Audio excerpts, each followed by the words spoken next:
Gustavo Litterman, Juliana Flores y Pablo Cruz.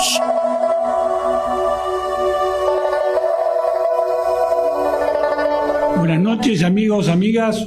Un nuevo programa de A la Luz de Krishnamurti en nuestro nuevo ciclo 2025. ¿Qué tal, Pablo? ¿Cómo andás? ¿Qué tal? Acá estamos, recuperados. Acá está recuperado Pablo en el ciclo 2025, digamos, inaugurando el año. Y sí, tarde pero seguro. Claro. Bueno, seguro. ¿Qué tal, Juli? Hola, buenas noches. Porque tengo entendido que te vas a tomar unos días también para terminar de recuperarte para jugar la final. Consideren que yo hoy vengo a visitar. Claro, Es el invitado. El Hoy es visitante de la noche. Claro. Bueno. Un invitado especial. Vamos a hacer un pequeño impasse y les comento a nuestros ahora no solo oyentes, sino televidentes, espero que sea así, que vamos a hablar de un tema que quizás lo hayamos tocado en alguna otra oportunidad, pero a mí me pareció pertinente volverlo a traer porque tiene demasiadas aristas como para agotarlo y en realidad creo que no se agota nunca por su propia naturaleza, que es la cuestión de la sensibilidad. Y en particular hablar de la sensibilidad en relación directa a la enseñanza de Krishnamurti. ¿Y por qué digo en relación directa? Porque en términos vulgares, en términos comunes, en el lenguaje cotidiano, la sensibilidad parecería que es algo distinto a lo que se refiere a Krishnamurti. Un poco siendo autorreferencial y como introducción para dar pie a que mis compañeros digan lo suyo, hubo dos cuestiones que me conmovieron cuando decidí seguir caminos sin senda de la enseñanza. Uno fue el tema de la comprensión. Qué abarcativo, qué profundo, qué integral era poder entender a qué se refería Krishnamurti cuando hablaba de la comprensión. Y el otro, que para mí resultaba más difícil y por eso me llevó más tiempo de digestión, fue el de la sensibilidad. Es muy común que alguien diga, pero vos sos muy sensible, o yo soy muy sensible porque me conmuevo cuando veo una película de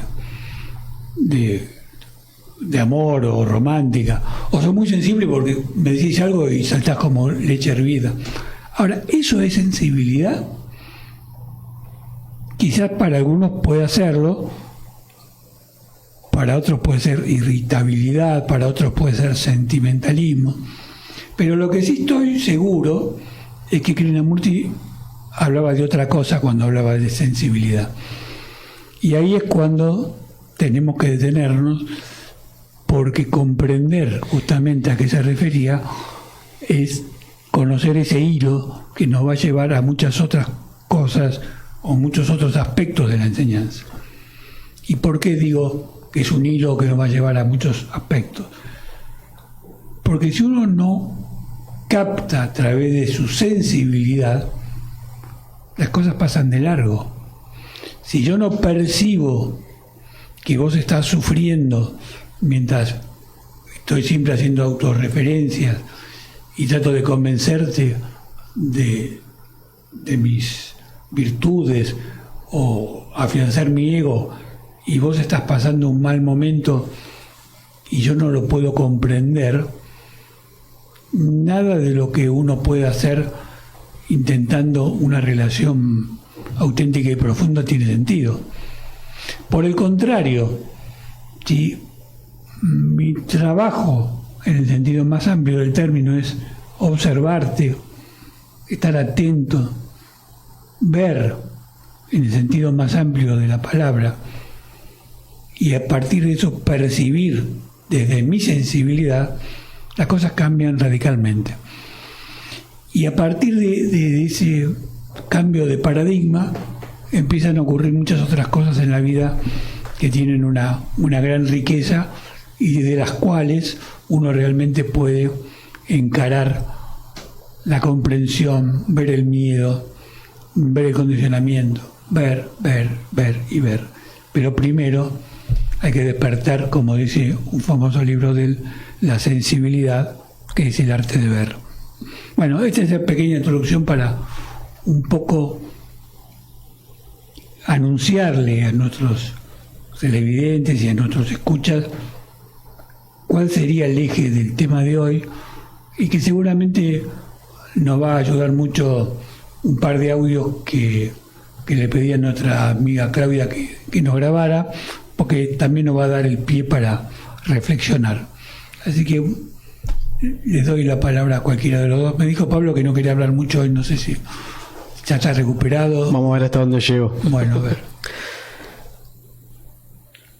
Bueno, yo creo que me siento más apto para hablar de la ausencia de sensibilidad que de la sensibilidad en sí misma. Forma parte de la enseñanza. Tal cual. El pensamiento negativo. Tal cual. ¿Qué es lo que no es? Voy a hacer un breve preámbulo respecto a la primera parte que vos dijiste, que era si la irritabilidad o o el llanto o la emocionabilidad abrupta tiene algo que ver con la sensibilidad o no. Coloquialmente sí, ¿no? Es uno de los usos que le damos. Claro. ¿Sí? Así que por ahí también viene el planteo, Sí, para sí. cuestionar si realmente Claro. tiene o no que ver. Así que invitamos a pensar por fuera de lo coloquial, ¿no? Partamos de ahí. Yo la sensibilidad la veo como una antena que, de acuerdo a sus características, vibra más o menos con lo que la rodea, con lo que está dentro de su campo de visión, ¿sí? ¿Y por qué doy este ejemplo? Porque las cosas pueden aún estar dentro del campo de captación y aún así todo no identificarlas, no vibrar con eso. O sea, las cosas pueden estar adelante de uno y uno no darse cuenta. Y eso estoy seguro que más de uno se sentirá identificado, porque es más común de lo que uno cree. Entonces, para mí la sensibilidad es eso, es generar esa especie de antena receptora que habilita a uno a poder captar esas cosas que son sutiles, porque si hay algo que son estas cosas es que son sutiles, porque si no serían obvias, serían muy fáciles, y no valdría ni la pena hablar del tema. Entonces, yo arrancaría por ahí y diría que tiene que ver con eso, y que para darle una óptica integral tenemos que tratarnos y vernos a nosotros mismos como un todo, es decir, no a través de la lógica sola vamos a poder entender lo que al otro le pasa, no a través de las emociones solamente vamos a poder entender lo que al otro le pasa, y no a través de los sentidos físicos solamente vamos a poder entender lo que pasa a nuestro alrededor, sino que es la confluencia de todas esas cosas las que va a determinar el estadio en el que nuestra sensibilidad se encuentra. Porque si no, parece que a través de la lógica podemos entender todo o podemos percibir todo, y si vamos a nuestras propias experiencias nos damos cuenta de que la lógica flaquea más de lo que nos gustaría. Pues dijiste que había que construir una antena en algún momento, algo por el estilo, que la sensibilidad es como construir una antena, ¿no? Construir o desarrollar la que tenemos, ¿no? Porque construir es quizás... No, pero vamos a traer la palabra construir o no. Tener una antena donde no la tenía.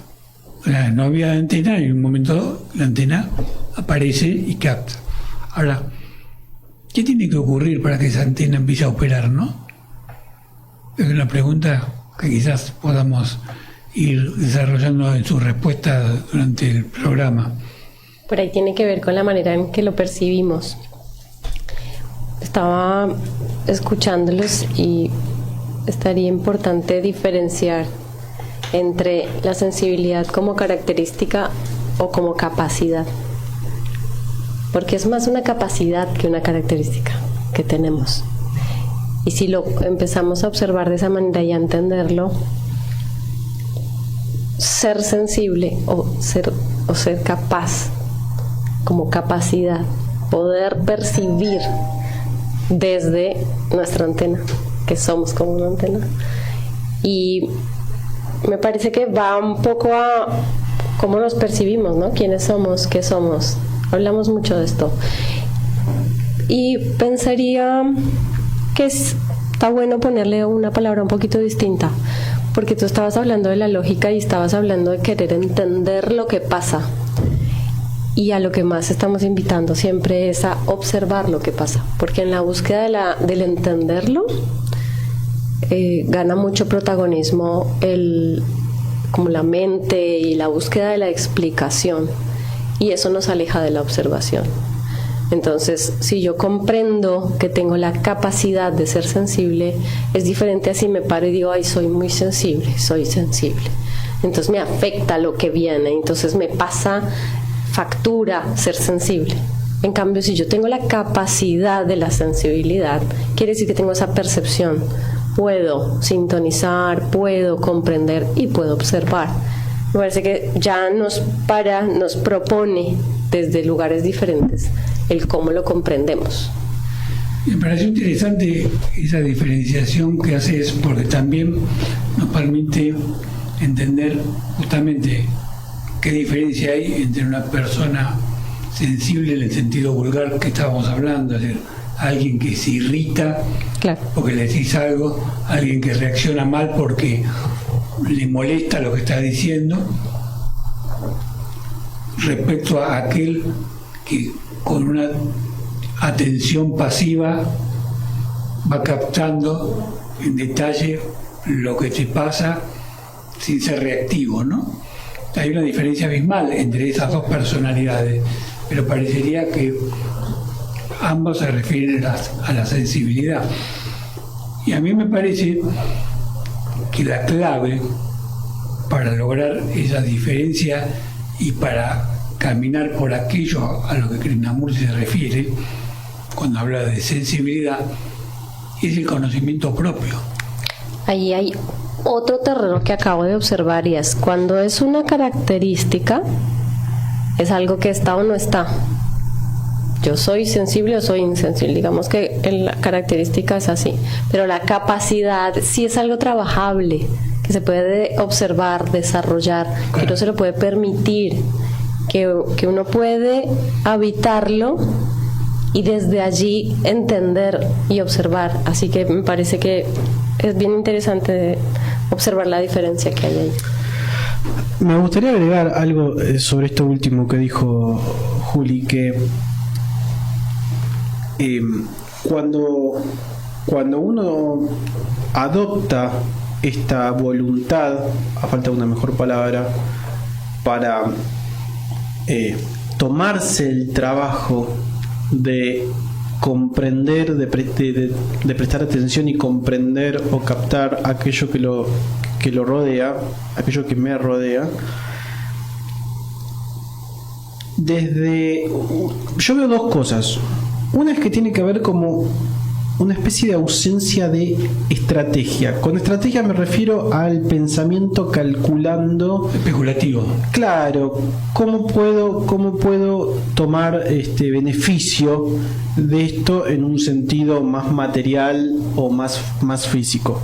Ahora, no solamente esa ausencia de estrategia tiene que estar dado, sino que a su vez tiene que emerger alguna especie de afecto o cariño para que uno tenga la genuina voluntad por hacer el esfuerzo, el trabajo de captar y entender todo lo que le rodea o lo que pueda que le rodea. Se tiene que dar ese switch de dejar de ser especulativo y que venga otra cosa que lleve a que uno haga ese trabajo, porque si no, uno no tiene motivos para hacer ese trabajo. Tiene que haber algo que lo empuje a que... ¿Puedo discrepar con eso? Dale. Eso es lo que comúnmente nos pasa. Lo que vos describís es un hecho, que es lo que normalmente nos pasa. Lo que ocurre, creo que debemos aspirar a dar un salto cuántico, en el sentido de que aunque no nos interese esa persona, podemos igual captarla.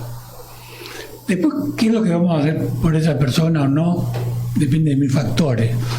Pero la cualidad o la capacidad de ver no tiene que depender del interés que yo tenga en la persona. Tiene que depender de lo que se desarrolló en mí como cualidad de percepción. Entonces, si yo estoy hablando con vos, si yo te quiero mucho y capto que vos estás sufriendo porque te dejó tu novia, es factible que me pase todo el fin de semana con vos acompañándote para que superes la crisis. Y ya yo no te conozco, lo más factible es que no haga nada ese fin de semana por vos. Pero igual voy a captar el sufrimiento que estás teniendo porque te dejó tu novia. Porque si se desarrolló esa cualidad, está en mí. No puedo yo decir, hoy voy a ser sensible, mañana no. Claro. Bueno, quizás yo usé la palabra afecto en un sentido un poco más amplio. Vos te referís al afecto más tradicional, de que como tenemos un vínculo, es factible que te intereses por lo que me pasa en la diaria. No, pero un alto. Lo que está describiendo Horacio es la capacidad de percibir lo que te ocurre, que es lo que estamos llamando sensibilidad. Y yo agregaría que acá podemos traer a la mesa de vuelta la mente que no mide, la que solo es testigo de la existencia. Porque si mido, si estoy en estado de mente que mide, sí estoy a la búsqueda de si me interesa, si no me interesa, si me sirve para mi vida o no, y allí todo el tiempo estoy poniendo sobre una balanza eso que estoy observando o de lo que estoy siendo testigo. Pero cuando salgo de ahí y lo único que estoy es siendo testigo, estoy prestando atención, y eso hace que yo permita que mi sensibilidad reciba la información y no necesariamente tengo que hacer algo con eso, simplemente lo puedo percibir. Y creo que de eso es de lo que le está hablando. No importa si tenemos un vínculo o no, la capacidad que tengo de percibir lo que viene o lo que está o lo que es la sensibilidad de la que estamos queriendo. Sí, yo coincido con eso, pero a lo que iba yo quizás es al paso anterior, a qué se tiene que producir para que uno adopte ese estado. Bueno, que era lo que hablábamos antes, ¿cómo haces para instalar la antena, no? Bueno, claro, tiene que ver con eso. Es decir, es obvio que si vos lo haces por interés o te pones especulativo, eso va a estar tintado y se va a convertir en otra cosa y ya no va a ser de lo que estamos hablando. Pero tiene que haber algo que nos empuje hacia un disparador. No estoy diciendo que tiene que haber un pensamiento, no. Pero tiene que algo se tiene que dar para que eso ocurra, porque sabemos que en la diaria no ocurre. Seguramente, la pregunta del millón y la respuesta misteriosa sería qué es lo que tiene que darse, ¿no? Y creo que un poco eso se vincula a muchas otras cosas, que se tiene que dar para que yo cambie, que se tiene que dar para que yo comprenda, que se tiene que dar para que sea inteligente y no sea estúpido. Yo creo que hay cierta magia en eso, y creo que el camino más firme es aquel a que se refiere Krishnamurti cuando dice ir comprendiendo todo lo que no es. Llega un momento en que uno se satura tanto de lo necio de lo bastardo, de lo vulgar, de lo falso, que no podés más convivir con eso. Entonces explota internamente, hay una implosión, y en esa implosión surge como el ave fénix algo muy distinto. Pero es una mera especulación, porque si yo tuviese que decir con humildad cuánto se produjeron cambios importantes en mí, eso es lo que sí es perfecto, obvio, pero digo que yo he percibido cambios importantes. ¿Cuándo se dio? ¿Cuál fue el momento exacto? Es muy difícil que lo pueda definir. No lo sé. Es una especulación. Hago una aproximación. Es como que la mente, que no mide, tiene esa magia. Que No hay como no tiempo. mide, No tiene se tiempo, da. claro. Un día se da. Así que bueno, eso es cuestión de que cada uno también cuente su propia experiencia para ayudar a aquellos que creen que no pueden cambiar, que creen que siempre la vida tiene las mismas reglas, y creo que no es así.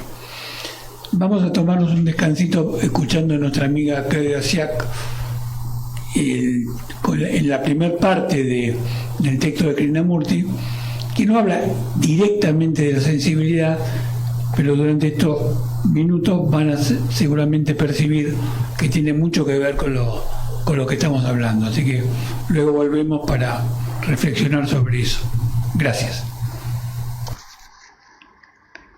Aprendan a mirar, aprendan a observar esta cualidad que aparece sin toda la operación del pensamiento. No digan que no es posible. Si acuden a un profesor no conociendo su materia, pero deseando aprender de él, yo no soy el profesor de ustedes, van para escuchar. No dicen, conozco algo al respecto, o usted está equivocado, o usted está en lo cierto, o no me gusta su actitud. Escuchan, averiguan. Cuando ustedes comienzan a escuchar sensiblemente, con atención, empiezan a descubrir si el profesor es un farsante que usa un montón de palabras o es un profesor que realmente ha penetrado a fondo en su asignatura. Ahora bien, ¿podemos escuchar y observar juntos, sin la palabra, sin la memoria, sin todo el movimiento del pensar? Lo cual significa atención completa, atención no desde un centro, sino atención en la que no hay un centro. Si tienen ustedes un centro desde el cual están atendiendo, esa es meramente una forma de concentración. Pero si están atendiendo y no hay un centro, ello significa que prestan atención completa. En esa atención no existe el tiempo. Por consiguiente, el miedo es pensamiento que se mueve en el espacio y el tiempo. Si uno ve eso, si lo ve no como una idea, sino como un hecho, lo cual significa que uno ha concedido a ese tener atención completa en el instante mismo en que surge, entonces ello no se registra. Háganlo y lo descubrirán por sí mismos. Cuando prestamos atención completa a un insulto, no hay insulto. O si viene alguien y dice, ¡qué persona maravillosa es usted!, y prestamos atención, ello no produce efecto alguno. Cuando uno dice, estoy lastimado, es la imagen que uno tiene de sí mismo la que está lastimada. Viene alguien y pone su pesada bota sobre esa imagen, y uno queda lastimado. Uno queda lastimado a través de la comparación. Yo soy esto, pero algún otro es mejor. Mientras uno tenga una imagen de sí mismo, va a ser lastimado. Ese es un hecho, y si no prestamos atención a ese hecho y retenemos una imagen propia de cualquier clase que sea, alguien clavará un alfiler en ella y seremos lastimados. Si uno tiene una imagen de sí mismo dirigiendo la palabra a grandes auditorios, siendo famoso, con una reputación ganada que uno desea mantener, entonces alguien va a lastimar esa imagen, algún otro con un auditorio más grande. Si concedemos atención completa a la imagen que tenemos de nosotros mismos, atención, no concentración, sino atención, veremos que la imagen no tiene sentido y entonces desaparece. Entonces comienzo a preguntarme, ¿qué es la meditación? En primer lugar, la meditación requiere atención, que consiste en poner toda nuestra capacidad y energía en la observación. La atención es diferente de la concentración. La concentración es un esfuerzo que el pensamiento hace para enfocar su capacidad, su energía en un tema particular. Cuando ustedes van a la escuela se les adiestra para que se concentren, o sea, para que conduzcan toda la energía de que disponen hacia un punto determinado. Al concentrarse impiden que interfiera cualquier otra clase de pensamientos. La meditación implica controlar el pensamiento sin permitirle que divague, manteniéndolo enfocado sobre un tema en especial. Es la operación del pensamiento la que enfoca la atención, la energía, en ese tema. En ello hay compulsión, hay control. Por lo tanto, en la concentración están el controlador y lo controlado. El pensamiento divaga. El pensamiento dice que no debe divagar y yo lo traigo de vuelta como el controlador que afirma, debo concentrarme en esto. Hay, pues, un controlador y está lo controlado. ¿Quién es el controlador? El controlador es una parte del pensamiento y también es el pasado. El controlador dice, yo he aprendido mucho y para mí, el controlador es importante controlar el pensamiento. O sea, que el pensamiento se ha dividido a sí mismo como el controlador y lo controlado. Es una treta que el pensamiento está jugando consigo mismo. Ahora bien, en la atención no hay controlador, ni existe lo controlado, solamente hay atención. Por lo tanto, es indispensable examinar cuidadosamente la naturaleza de la concentración con su controlador y lo controlado. En toda nuestra vida está presente este controlador. Yo debo hacer esto, no debo hacer aquello, debo controlar mis deseos, controlar mi ira, controlar mis ímpetus. La atención no es lo opuesto de la concentración. El opuesto tiene sus raíces en su propio opuesto. Bueno, muchas gracias. Como les decía, indirectamente está vinculado a lo que estamos hablando. ¿Y por qué desde mi punto de vista está vinculado? Ahora voy a compartirlo con Julián y con Pablo a ver cómo lo ven. Porque de algún modo intenta darnos una respuesta a este planteo de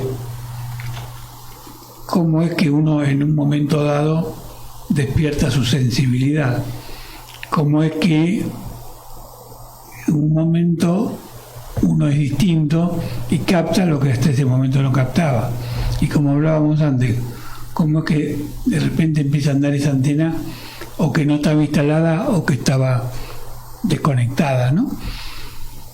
Y creo que en este breve texto lo que trata de hacernos ver es todos los vicios que tenemos y que nos impide que la sensibilidad se despierte, porque todas esas cosas que él describe en este relato son aquellas cosas que normalmente hacemos, que son parte de nuestra vida cotidiana y que hacen que no tengamos sensibilidad, que seamos indiferentes ante el otro y vivamos en una sociedad donde cada uno hace la suya y tendemos a arrancarnos los ojos entre nosotros, ¿no?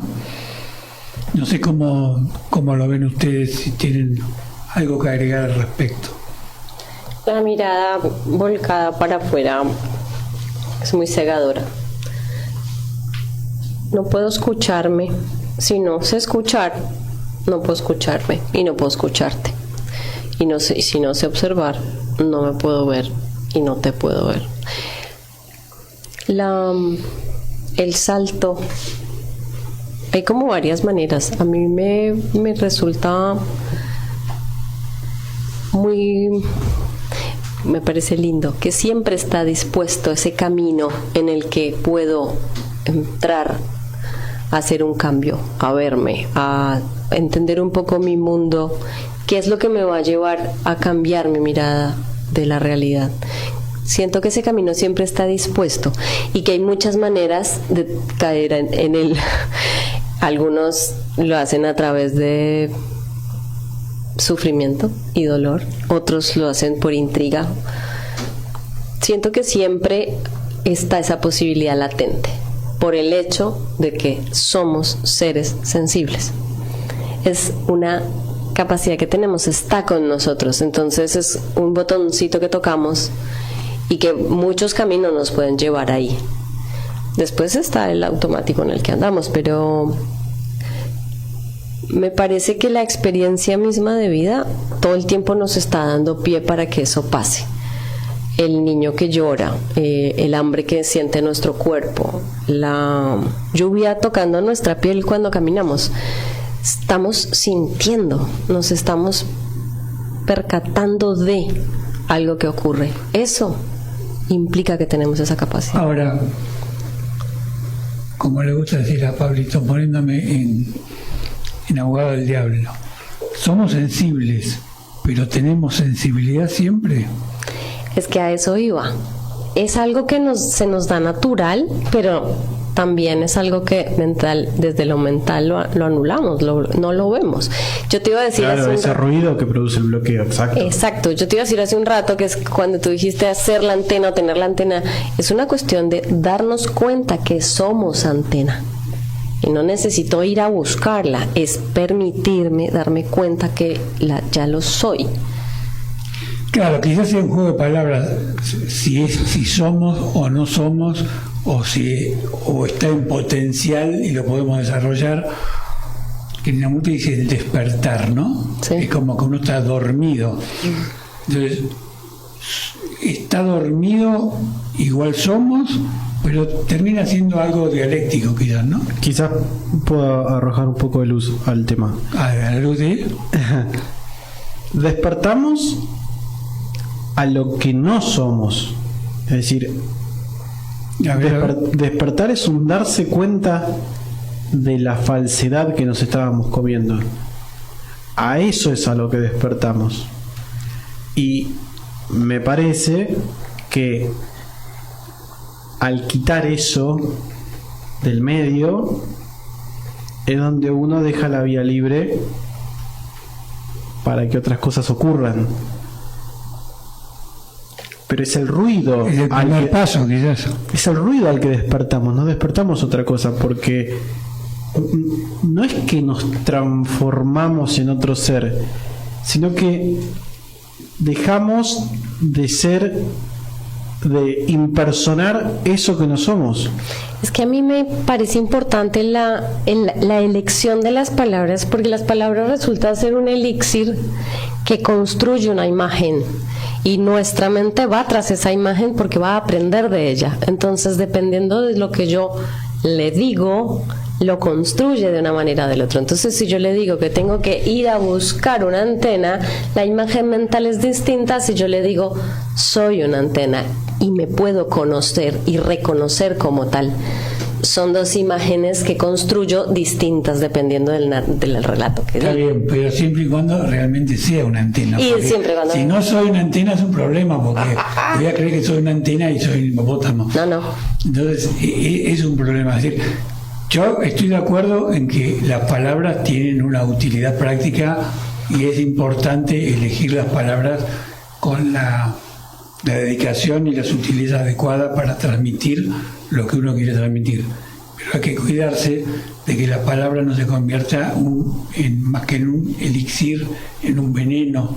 No. En un veneno en el sentido de que nos engañen, que nos digan lo que no es. Si yo digo, vos sos un ser de luz y no lo sos, es un problema. No, yo estaba hablando específicamente de esta capacidad, de la sensibilidad. Vamos a seguir el hilo. No es una imputación, Digo que, digamos que es una zona peligrosa. Sí, completamente. Sí, convengamos que igual acá lo máximo que podemos hacer es aproximarnos con las palabras, ¿no? Claro. Y es importante que todos los que nos escuchan entiendan que estamos todos juntos en esto y que no es que acá alguno esté más adelante o más atrás de ningún lado. Ojo, que no estoy diciendo elixir por embellecer ni romantizar la cosa, porque lo que tú acabas de decir es absoluto. Un elixir te hace fuerte o te envenena. Claro. No, la capacidad de la palabra es esa. Totalmente de acuerdo. Es más, ¿qué es lo que quiero construir con mi relato? Prestarle atención, y en eso estamos completamente de acuerdo. Bueno, escuchamos la segunda parte, a ver si podemos ir cerrando de algún modo este tema hoy, cerrando provisoriamente, ¿no? Si el amor es el opuesto del odio, entonces el amor ha nacido del odio. La atención no es el opuesto de la concentración, está totalmente divorciada de ella. La atención requiere un esfuerzo. Esa es una de nuestras actividades principales. Yo debo esforzarme. Soy perezoso, no deseo levantarme esta mañana, pero debo hacerlo. Debo hacer un esfuerzo. Yo no deseo hacer cierta cosa, pero debo hacerla. Vean lo extraordinario que es el hecho de que no podamos captar instantáneamente el significado de esto. Ello tiene que ser explicado y explicado y explicado. Pareciera que somos incapaces de percibir directamente la diferencia entre concentración y atención y, de tal modo, estar atentos. ¿Cuándo se produce la atención? Obviamente, no mediante el esfuerzo. Cuando uno realiza un esfuerzo para estar atento, ello indica que uno está inatento y trata de que esa inatención se convierta en atención. Pero tener un penetrante y rápido discernimiento es ver instantáneamente, por ejemplo, la falsedad de todas las organizaciones religiosas de modo tal que uno ya esté fuera de ellas. Es ver instantáneamente que el observador es lo observado y, por lo tanto, uno no hace esfuerzo alguno. Es así. El esfuerzo existe cuando hay división. ¿No indica ello que el cerebro de uno se ha embotado porque a uno lo han estado ejercitando y así ha perdido su pristina viveza, su capacidad de ver directamente sin tantas explicaciones y palabras? Pero infortunadamente uno tiene que examinar esto porque nuestra mente, nuestro cerebro no puede, por ejemplo, captar instantáneamente que la verdad no tiene senderos. Es incapaz de ver la inmensidad de esa declaración, de ver su belleza y descartar así todos los senderos, de modo que ese cerebro se vuelva extraordinariamente activo. Una de las dificultades es que nos hemos vuelto mecánicos. Si el cerebro de uno no es extraordinariamente vivaz y activo, paulatinamente irá deteriorándose. Así que el cerebro tiene que pensar, tiene que estar activo, aunque sea parcialmente, pero cuando la computadora asuma todo el trabajo y la mayor parte de nuestro pensamiento, operando a una velocidad de que el cerebro no puede alcanzar, entonces el cerebro va a deteriorarse. Esto ya está sucediendo, no es una exageración de quien les habla, está sucediendo ahora y nosotros no lo advertimos. En la concentración hay siempre un centro desde el cual uno está actuando. Cuando uno se concentra lo hace por algún beneficio, por algún motivo profundamente arraigado. Uno está observando desde un centro. Mientras que en la atención no hay centro en absoluto. Cuando uno mira algo inmenso como las montañas, con su majestad extraordinaria, con su perfil recortado contra el cielo azul y la magnificencia del valle, la belleza de ello expulsa por un instante el centro. Por un segundo quedamos pasmados ante esa inmensidad. La belleza es esa percepción que existe cuando el centro está ausente. Un niño a quien le han dado un juguete está tan absorto en él que cesan sus travesuras, está totalmente con el juguete, pero rompe el juguete y está de vuelta consigo mismo. Nosotros estamos casi todos absortos en nuestros numerosos juguetes. Cuando los juguetes desaparecen, volvemos a nosotros mismos. En la comprensión de nosotros mismos, sin los juguetes, sin ninguna dirección, sin ningún motivo, está la libertad con respecto a la especialización, y esta libertad hace que el cerebro se encuentre totalmente activo. Cuando el cerebro está activo en su totalidad, esa es la atención total. Siempre estamos mirando o sintiendo con una parte de los sentidos. Uno escucha alguna música, pero jamás la escucha realmente. Jamás estamos atentos a nada con la totalidad de nuestros sentidos. Cuando uno mira una montaña debido a su majestuosidad, los sentidos de uno operan totalmente y por ello uno se olvida de sí mismo. Cuando uno mira el movimiento del mar o el cielo con la luna naciente, cuando uno está íntegramente atento con la totalidad de sus sentidos, esa es la atención completa en que no hay un centro, lo cual implica que la atención es el silencio total del cerebro, en el que ya no hay parloteo, sino una completa quietud, un silencio absoluto de la mente y el cerebro. Solo observo este movimiento y me aparto de él, no escapo del temor, sino que vivo con él, lo miro, pongo toda mi energía en el mirar. Veo entonces que el temor comienza a disolverse, porque no he hecho nada al respecto, simplemente he observado, le he concedido al temor mi atención total. Esa atención misma es como arrojar luz sobre ese temor. Atención quiere decir que uno pone toda su energía en esa observación. La madeja del pensamiento, Editorial Edasa, Barcelona. Bueno, a veces me reprimo para no elogiar a Krishnamurti porque parezco fanático. Hay dos, quizás lo sea, aunque lo parezca, hay dos cosas interesantes que me parece que una de las cuales le llamó la atención a Pablo cuando hablábamos y la otra después la digo, y es lo premonitorio de destacar que cómo se está atrofiando el cerebro humano a partir de las inteligencias artificiales que están operando en nosotros, y tengan en cuenta que esto fue dicho hace 50 años, cuando la tecnología estaba en pañales, la que conocemos hoy, ¿no? Lo que demuestra que cuando las personas son sabias, ven las cosas ubicadas en un tiempo que nosotros no podemos captar. Y por otro lado, esta cuestión que estuve yo reflexionando mientras hablaba Julie, de por qué a veces podemos prestar atención o podemos captar lo que a alguien le pasa y por qué a veces no.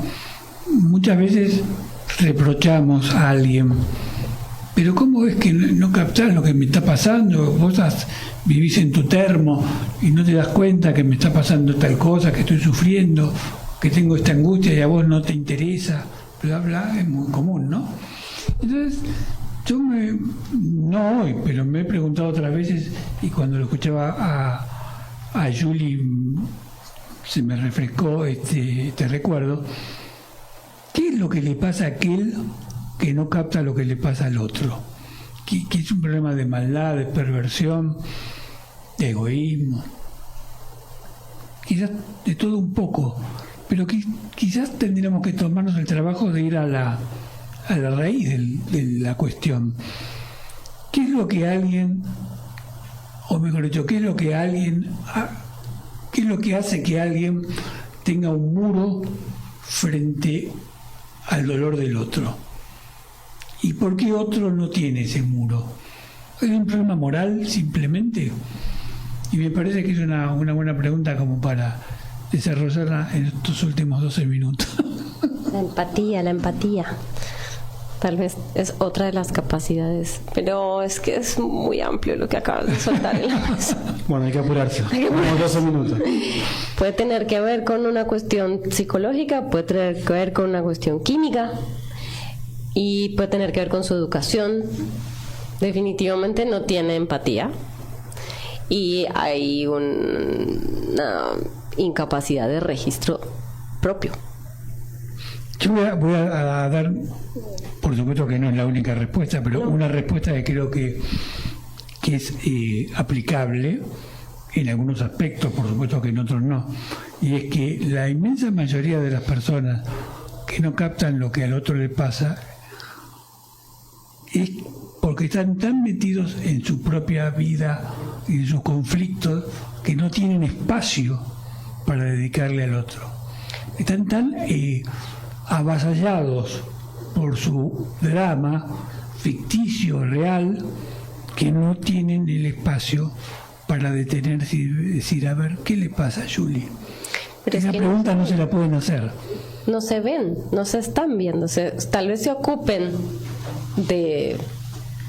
En cuanto a la acción, tal vez existan en relación a ese drama que es la vida, pero si no puedo registrar al otro es porque no estoy registrándome, porque no tengo esa capacidad, o porque no la he desarrollado, porque no le he prestado atención o porque nunca me lo enseñaron. ¿Qué sería no estar registrándome?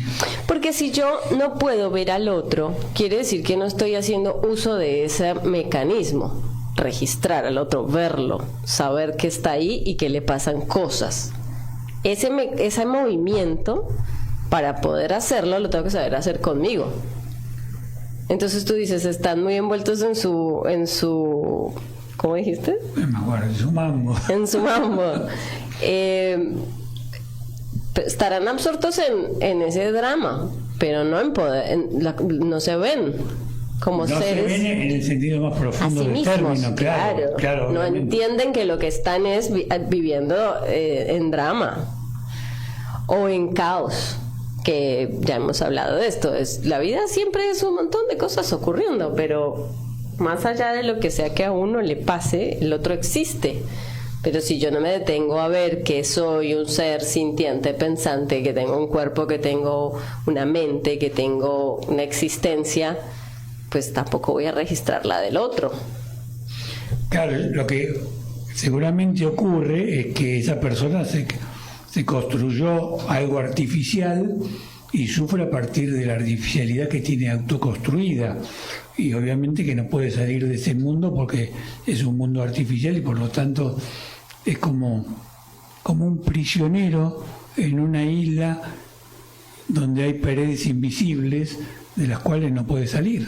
¿Puede ocurrir que haya tenido una experiencia tan traumática que esté acumulando, guardando un dolor, un sufrimiento, que la esté pasando mal a un nivel tan alto que la solución sea el no registro y entonces vive en automático?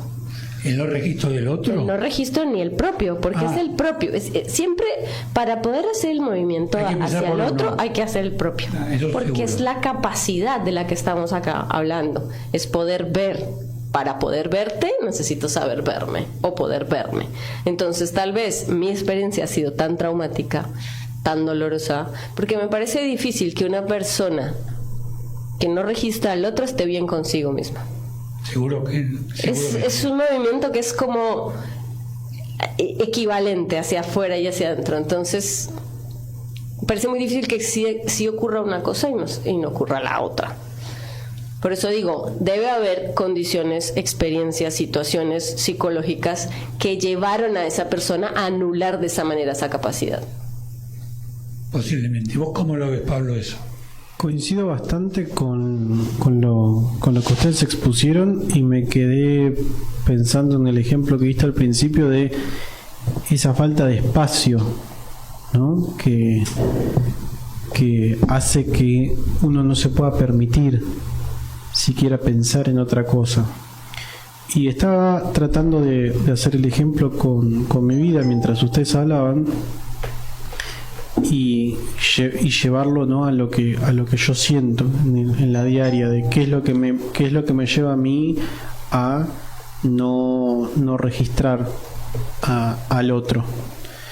Y se me ocurrió, esto ya es más subjetivo mío, pero se me ocurrió que uno está en una especie de carrera que no se puede ganar nunca, pero que uno cree que la puede ganar por primero resolver todo lo que uno tiene por resolver en el presente, y luego que todo eso esté resuelto, ahí va a haber espacio para los demás. Y ahí hay una trampa. Hay una trampa porque nunca se puede ganar esa carrera. Porque no hay nada que ganar.